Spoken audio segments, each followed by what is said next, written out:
प्राचीन काल में एक छोटे से गांव में एक चुड़ैल रहती थी, जिसे लोग कब्र वाली चुड़ैल कहते थे।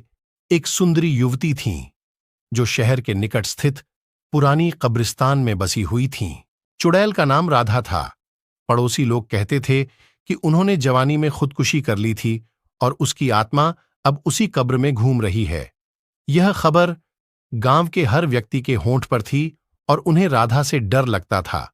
उन्हें लगता था कि राधा उनके पास आकर उनकी आत्मा को छीन लेगी और उन्हें कब्र में ले जाकर बांध देगी। एक बार गांव के एक युवा लड़के ने दिल से ठाना और बड़े ही साहस से राधा की कब्र के पास जाने का फैसला किया। लड़के को यकीन नहीं था कि राधा वास्तव में एक चुड़ैल थीं और उसने अनेकों बार देखा था कि गांव के लोग उसे बेवकूफ बनाते रहते थे।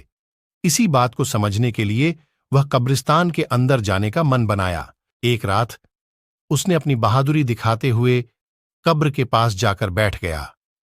चुड़ैल राधा उसे देखती ही डर के मारे उछल पड़ी, लेकिन उस युवा ने खुद को सामर्थ्यवान बनाया और धैर्य से कब्र के सामने डटकर खड़ा रहा। राधा काफी हैरान हो गई, क्योंकि उसने कभी नहीं सोचा था कि कोई व्यक्ति उसकी कब्र के पास आने की हिम्मत कर सकता है। वह लड़के के सामर्थ्य और साहस को देखकर बहुत प्रभावित हुई और उससे पूछा, तुम मुझसे क्या चाहते हो?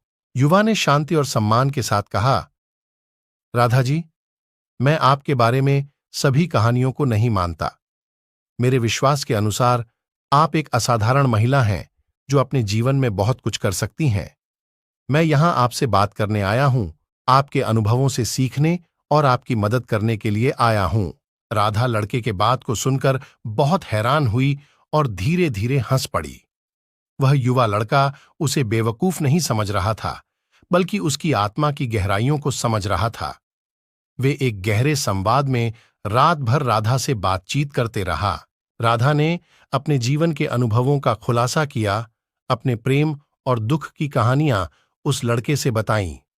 युवा लड़का ने समझा कि राधा वास्तव में एक पीड़ित आत्मा नहीं थीं, बल्कि एक विदुषी और उदार महिला थीं जो सबका साथ देने को तत्पर थीं। इस प्रकार राधा और युवा लड़के के बीच एक अनोखी मित्रता का आगमन हुआ। वे मिलकर गांव के लोगों की सहायता करने लगे, जहां जरूरतमंद लोगों का ध्यान रखा जाता था। राधा और युवा लड़का मिलकर शिक्षा, स्वास्थ्य और उद्योग के क्षेत्र में कई पहलुओं की शुरुआत की।